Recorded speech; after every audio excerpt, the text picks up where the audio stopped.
Hello guys welcome back to my new blog. हजुरलाई मेरो new ब्लगमा फेरि पनि स्वागत छ एन्ड गुड मर्निङ सबैलाई। आज चाहिँ हामी यो ग्राउन्डमा दौड्न आएको होइन, 2 कि 3 राउन्ड लगाए, थाकेको यार। अनि सास पनि स्यास्या फुलिरहेछ। अनि हजुरको हालखबर के छ? सन्चै होला होइन? म पनि सन्चै छु। अनि म चाहिँ सधैँ लाइभ बसेको हुन्छु युट्युबमा, हेरिदिने गर्नुहोस्। त्यसमा चाहिँ अलि कुरासुरा पनि गर्न मिल्छ होइन, त्यही भएर। अनि सधैँ भिडियो पनि हाल्न मिल्दैन।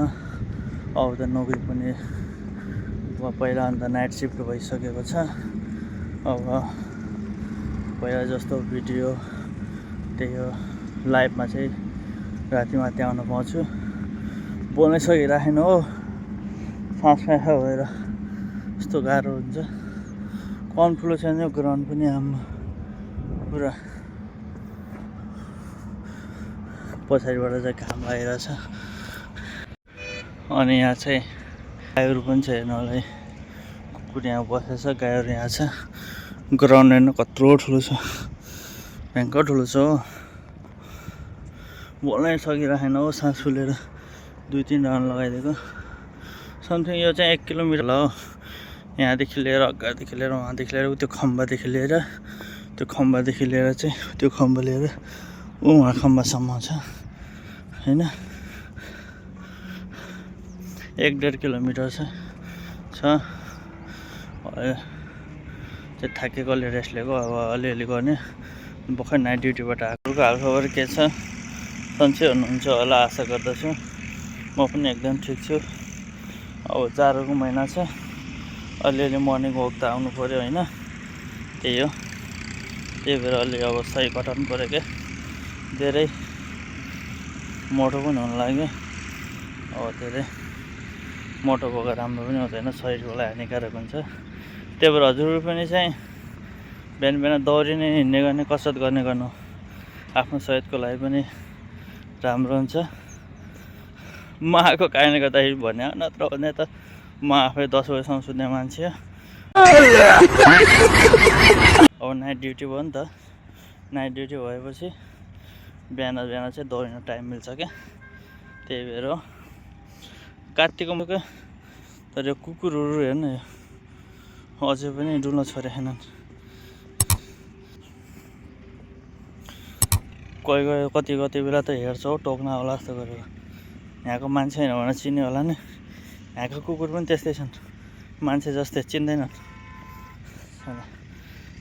अनि यो चाहिँ शमशान फेरि मान्छे जलाउने, यहाँ मान्छे जलाउँछ, उतिया पनि जलाउँछ।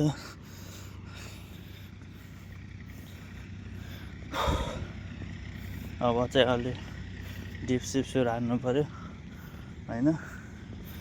अनि त्यसपछि डिप सिप्सहरू हानेपछि अनि 1-2 राउन्ड अझै हिँड्नु पऱ्यो। दौडिन त सकिँदैन, सास फुलिन्छ। त्यही भएर डिप चाहिँ हान्छु ल।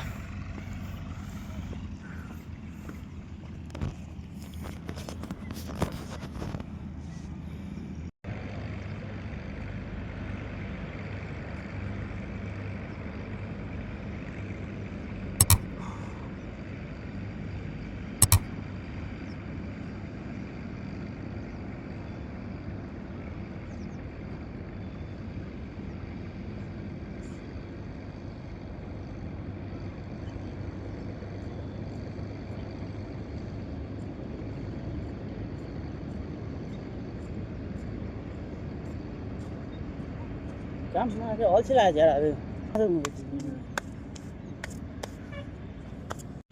ल। अब हामी चाहिँ घर जान लागेको, छिटो लागेर होइन। धेरै वक चाहिँ नै गरौँ, धेरै गरेर शरीर पनि फात्त घटिहाल्यो भने फेरि मोटाउन गाह्रो हुन्छ क्या। त्यही भएर अब आज चाहिँ यति हो, धेरै गरिएन। झ्याउ पनि लागिरहेछ, नाइट ड्युटी गरेर आएको, थकाइ लाग्यो। अब रुममा गएर सुत्ने हो, त्यसपछि फेरि night duty. Bye, see you next vlog.